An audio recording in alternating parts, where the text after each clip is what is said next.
Halo, selamat pagi saudara. Senang kembali berjumpa dengan Anda di program Sapa Kalsel di Kompas TV Independen Terpercaya. Seperti biasa, saya Alfian Yusri yang akan mengajak Anda untuk mengikuti perbincangan di edisi kali ini. Dan di studio Kompas TV Banjarmasin sudah hadir narasumber saya. Saya perkenalkan untuk Anda langsung, ini dia Bang Fauzan Maududin. Selamat pagi Bang Fauzan, apa kabar? Selamat pagi Bang Alfian. Oke. Alhamdulillah. Alhamdulillah baik. Terima kasih Bang Fauzan sudah menyediakan waktunya untuk mampir di Kompas TV Banjarmasin. Dan hari ini kita akan berbincang sebuah karya. Wah, karya dari Bang Fauzan ini adalah The Art of Macro, seni makro, fotografi makro ya. Wah, ini akan kita bahas. Dan tapi sebelum lebih jauh berbincang tentang bukunya, kemudian proses pembuatan bukunya segala macam, mungkin kita menyamakan persepsi dulu bagaimana apa itu fotografi makro, kemudian mungkin beberapa subgenrenya bisa dijelaskan secara singkat seperti apa, Bang? Kalau fotografi makro sebenarnya pada awalnya adalah teknik memotret, bagian dari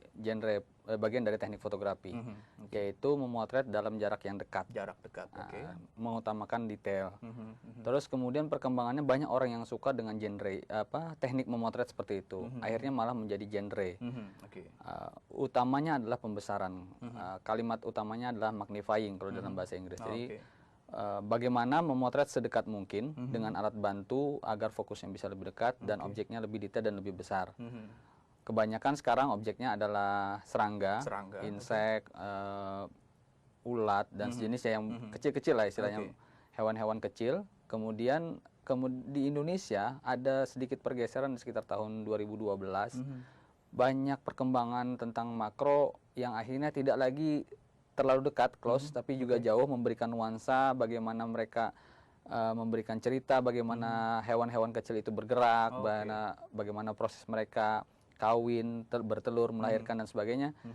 Itu lalu ada perkembangan subgenre. Akhirnya ada teman-teman yang masih ingin tetap mempertahankan foto sebagaimana aslinya di alam, itu namanya makro natural. Natural. Jadi sebagaimana apa yang ada di alam itu yang dipotret dan itu yang disajikan sekarang kan ke media sosial. Nah, terus ada lagi subgenre namanya makro ekstrim. Ini adalah yang seperti awal makro. Jadi detail dekat, close up dengan wajah lalat, wajah insek lainnya, itu lebih detail, lebih dekat.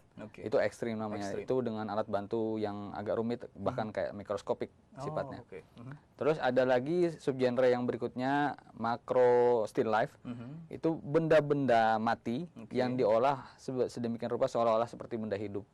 Sekarang juga ada mainan-mainan kecil seperti namanya Vigo, kayak action figure tapi yang kecil-kecil, itu juga dipotret, diolah sebagaimana cerita mengenai seperti manusia lah. Kemudian ada namanya macro stage.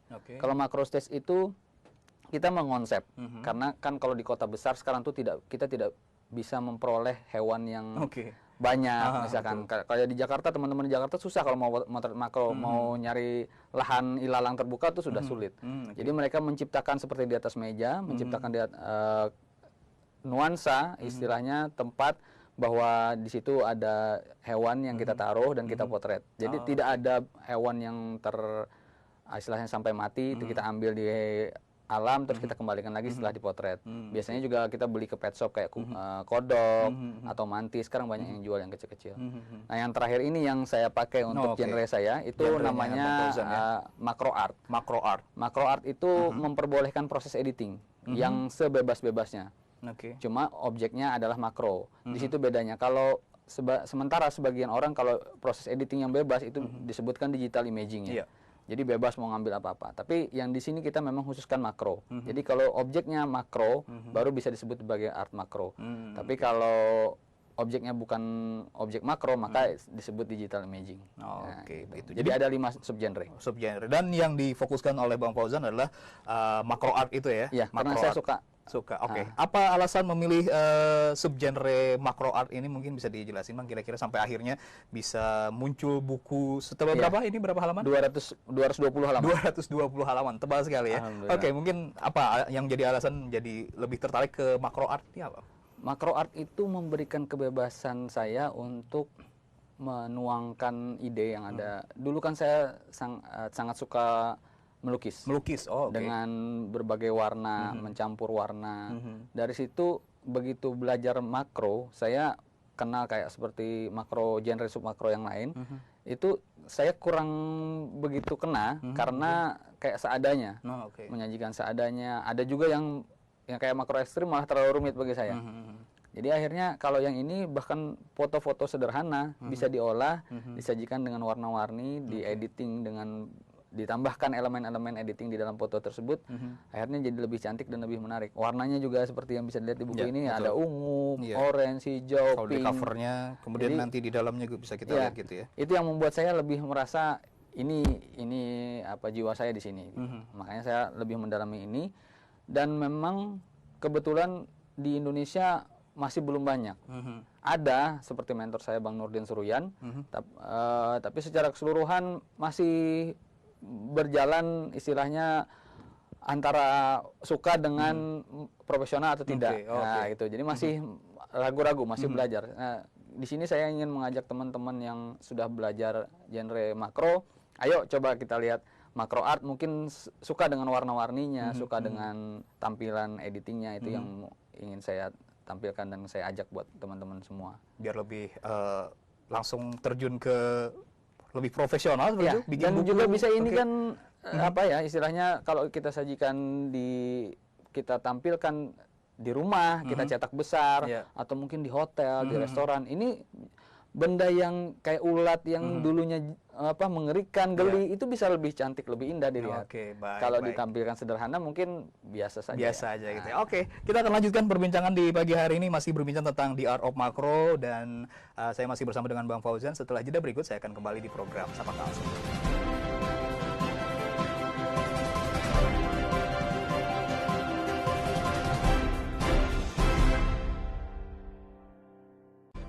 Ya, terima kasih saudara, Anda masih bersama kami di program Sapa Kalsel, dan saya masih bersama dengan Bang Fauzan Maududin, penulis atau apa kita sebut, fotografer The Art of Macro, author juga. Dua-duanya juga. Oke, baik. Dan ini adalah satu karya yang sudah di launching ya kemarin ya. Ya, di pre-launch ya, bulan Maret kemarin. Nah, boleh diceritakan gimana sih Bang proses pembuatan buku yang akhirnya tercipta 220 halaman ini? Alhamdulillah ya, qadarullah, artinya memang kita niat dari awal 2 tahun yang lalu. Atau kalau mungkin kita flashback mungkin sekitar 4 tahun lah. 4 tahun. Cuma mulai kita menancapkan, istilahnya mengumpulkan materi, itu sekitar 2 tahun. Nah, atas pertolongan Allah, saya kumpulkan bahan dengan beberapa kali pemotretan, ketemu dengan teman, perjalanan juga ke beberapa daerah. Sebenarnya sempat materinya udah banyak, tapi kemudian bertemu dengan beberapa mentor saya, senior-senior saya yang bilang kalau bikin buku jangan hanya memaksakan idealisme atau keinginan sendiri, tapi memang harus terkurasi. Jadi isi dari materi foto itu pun harus terkurasi dengan baik. Nah, jadi dibantu dengan istri dan keluarga juga, saya mulai menata, artinya menyusun konsep antara penyajian materi di buku dengan apa yang dikejar. Kita kan ingin mengenalkan proses makro art ini karena itu tadi masih belum banyak dikenal orang. Orang taunya cuma makro lah secara umum, bahwa yang hewan-hewan kecil atau serangga-serangga. Nah, karena dengan ini akhirnya saya menunggu proses sampai terkurasi di website internasional, ada sekitar 50-60 buah foto. Terus sisanya itu saya kurasikan dengan senior-senior saya. Jadi ada Bang Nurdin Suruyan, ada Pak Teguh Santosa sama Bang Andian Lutfi. Itu yang mengkurasi isi foto. Sehingga benar-benar foto ini bukan saya yang memilih. Jadi bukan saya yang memaksakan ego saya, tapi memang dipilih oleh kurator. Sehingga artinya bisa dipertanggungjawabkan lah. Baik. Ya. Berapa total foto di sini? Sekitar 120. 120, dan semua materi di mana? Di halaman rumah, di pekarangan atau gimana? Di situ uniknya makro, makanya juga disebut, sebenarnya saya ambil di Art of Macro itu bukan hanya karena makro art, tapi uniknya makro ada seninya. Jadi kalau orang memotret makro itu mungkin tidak ditemukan di subgenre atau genre lain. Tidak ada fotografer yang mau sampai nyungsep di ilalang, di rumputan, nah, mencium bau tanah, atau istilahnya lagi ada teman-teman yang kayak motret semacam serangga atau capung yang baru kawin atau baru menetas. Nah, itu dia di air, Bang. Kalau di air itu harus nyebur fotografernya. Jadi sampai segini airnya di pinggir sungai gitu. Mereka, nah disitulah yang uniknya makro itu tidak bisa ditemukan di genre fotografi lain. Kadang-kadang kalau genre kayak wedding misalnya itu kan wangi-wangi tuh fotografernya. Kalau kita nih justru uniknya kadang berani kotor dan kadang kalau bisa jangan mandi dulu, Bang. Soalnya biar kita pendekatan dengan serangganya enak. Gitu. Jadi di situ uniknya dan di situ yang kita ingin kenalkan ke masyarakat bahwa genre ini bisa dipotret di samping rumah, di depan rumah, di halaman belakang, atau kita jalan kemanapun. Kalau kita melihat ilalang, itu lebih luas tempat untuk kita mengeksplor. Itu bedanya dengan genre lain, misalnya kayak landscape harus ke tempat mana pergi, tamasya harus vacation tertentu istilahnya. Kalau ini kita bisa memulai dan memotret di mana saja. Terus kemudian kalau misalkan yang untuk macro art, tinggal kita nanti lebih jauhnya ke arah proses editing. Jadi proses editingnya istilahnya mungkin 70%-nya proses editing yang lebih penting. Gitu karena di macro art itu memang editing yang lebih penting. Tapi pengenalan terhadap karakteristik sifat dari hewan itu tetap harus dipegang. Soalnya misalkan kapan dia keluar, kapan dia mulai muncul jam berapa, momen-momen jam dia makan jam berapa, itu memang harus lebih dulu dikenal juga. Walaupun bagaimana, walaupun nanti proses editingnya ya istilahnya lebih banyak, tapi tetap dasar-dasar dari teknik makro itu tetap harus dikuasai. Artinya riset berdasarkan pengalaman tuh udah terdata ya? Iya, harus. Kapan ada terjadi pagi kah, sore kah, malam kah gitu ya? Tempatnya pun kadang-kadang berbeda. Jadi hewan yang sama dia tidak mau istilahnya makan di tempat tertentu, atau dia tidak, kalau dia mau kawin dia pindah tempat. Padahal hewannya sama. Jadi jenis robber fly itu ada tempat kita nih kalau di daerah Jalan Lingkar Selatan, itu ada tempat di sekitar Basirih, itu ada tempat yang banyak sekali hewan robber fly-nya. Itu lokasinya beda-beda. Jadi hewannya sama, tapi kalau mau kawin tunggunya sebelah sana. Tapi jamnya pun kita tunggu jamnya. Nah, dan cuacanya normal, maksudnya kalau hujan atau mendung itu mungkin udah nggak seperti waktu biasa lagi.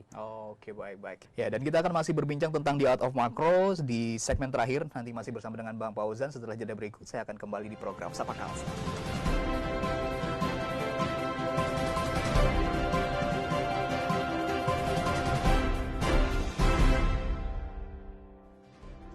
Ya, terima kasih saudara, Anda masih bersama kami di program Sapa Kalsel, dan tanpa terasa kita sudah masuki segmen terakhir di edisi kali ini. Masih bersama dengan Bang Fauzan Maududin, masih berbincang tentang The Art of Macro. Dan ada rules khusus nggak sih Bang ketika kita ingin terjun ke dunia macro art ini, mau bikin karya, mau bikin foto, kemudian juga dengan segala teknis editingnya, seperti apa sih sebenarnya, harus ada rules khusus nggak sih?